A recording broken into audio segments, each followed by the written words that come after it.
Chapter 6 of Mary Shelley's Frankenstein is in more than one ways a continuation of Chapter 5. So in Chapter 5, we saw Frankenstein's experiments come to fruition.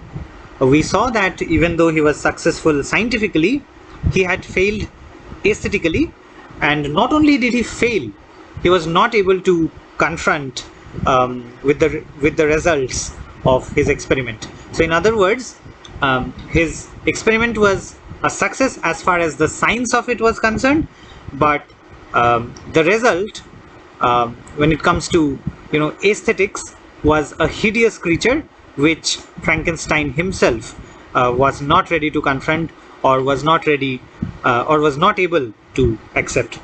Now, as a result, you already know he fled, and later he came in contact with his friend Henry Clerval, who at that moment was actually looking for Victor Frankenstein after having come to Ingolstadt to study. Right. So it is in this context that chapter 6 takes place, and chapter 6 is not very, shall we say, it's not very eventful as far as the creature or creation itself is concerned. So, like I said, this is in a way a continuation of chapter 5. The event still takes place in Ingolstadt. In the later chapters, the events take place back at Switzerland and near Geneva. So in chapter 6, we see the events that happen immediately after Frankenstein has fallen sick and Henry has taken care of him. So let's look at a few quotations from this chapter which are very relevant. So the first quotation here is, "When I was otherwise quite restored to health." So remember here that Victor was sick, he was having nightmares. Even when he was awake, he thought that he was seeing the monster, and as such he was having fits, he was having seizures, and naturally he fell badly ill, and it was Henry who nursed him back to health. And that is exactly what we get to know in this chapter. When I was otherwise quite restored to health, the sight of a chemical instrument would renew all the agony of my nervous symptoms. Right? So as you can see, whenever he caught the sight of chemical instruments which he had previously used during his experimentation, that led to the creation of the creature, now that makes him nervous. So whenever he looks at those, his symptoms start showing up or starts acting up once again. Henry saw this, he says, and had removed all my apparatus from my view. He had also changed my apartment, for he perceived that I had acquired a dislike for the room which had previously been my laboratory.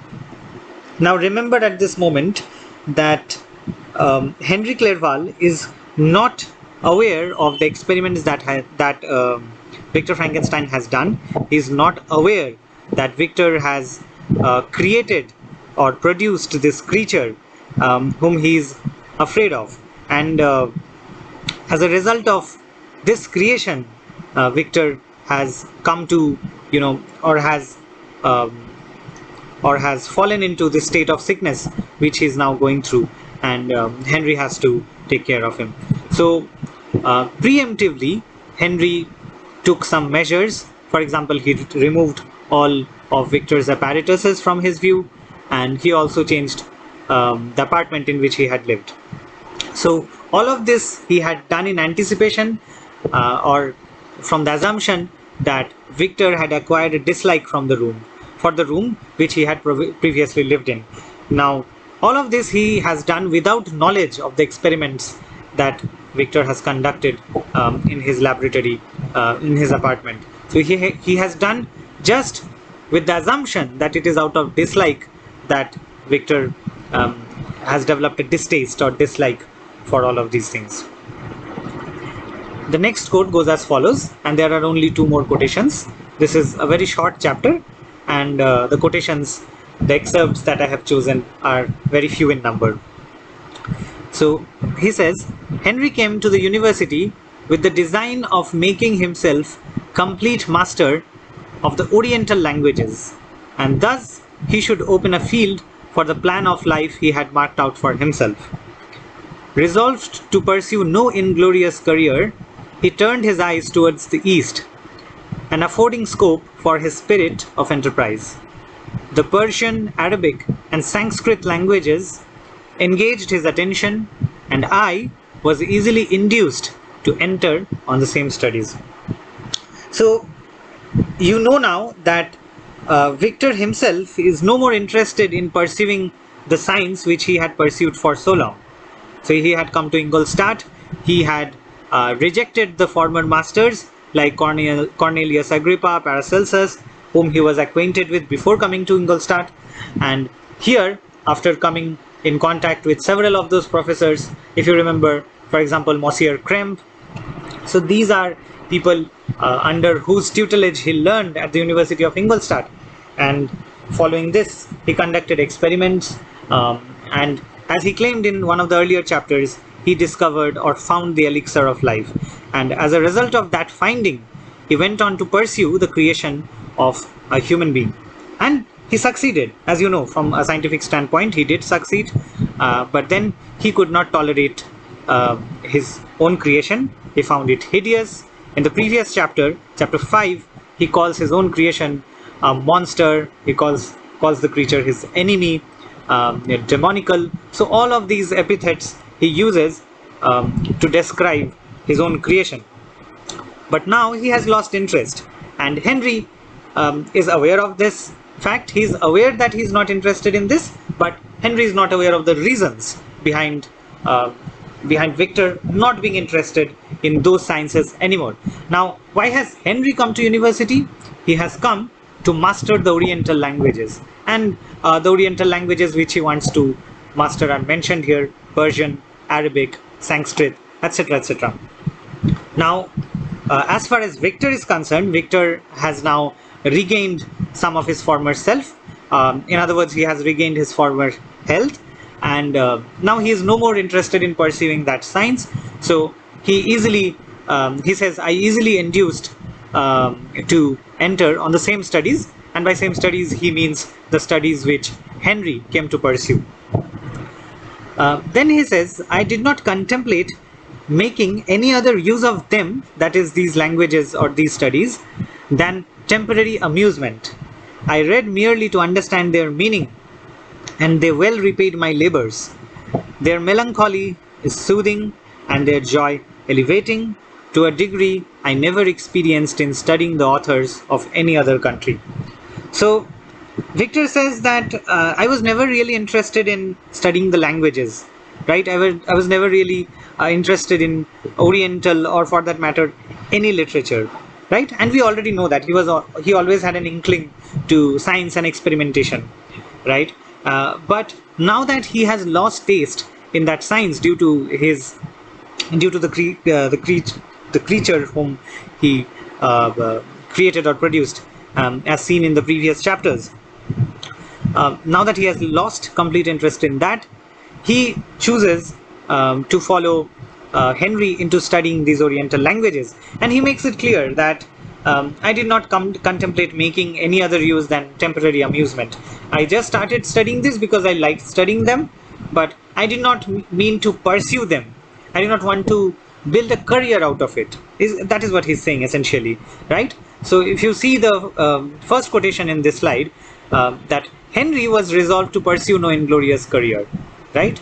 And so Henry was actually interested in pursuing a career in the Oriental languages, in Persian, Arabic, and Sanskrit, right? And you know what?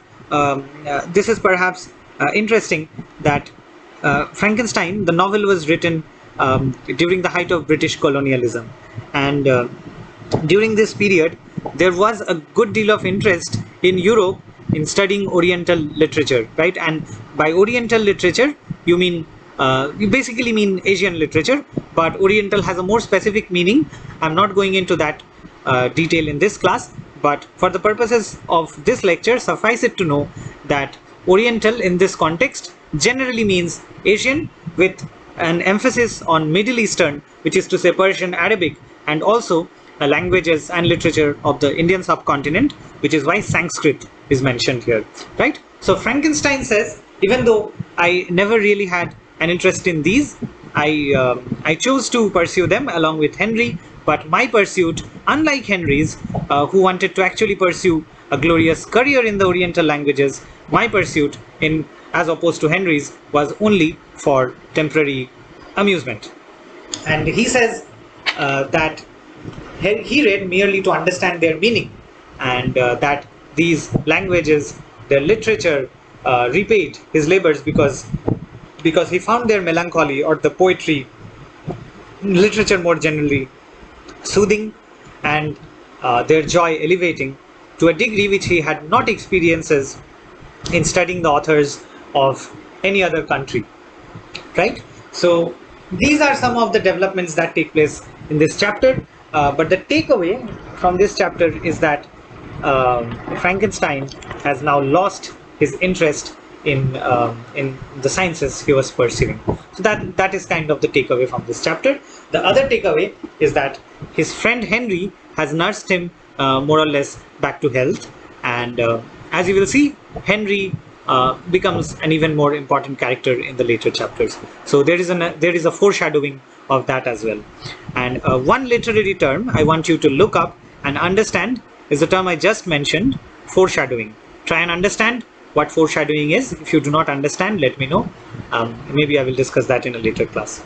So we end our discussions on chapter 6. It was a brief chapter, but from the next chapters, the action becomes more and more dense, because that is when you see the creature coming more and more into play, right? And in the later chapters, we are also going to try and answer some of the questions that we have developed, or we have formed or come across in the earlier chapters, such as the question of parenthood, right? Some other ethical questions, etc., etc.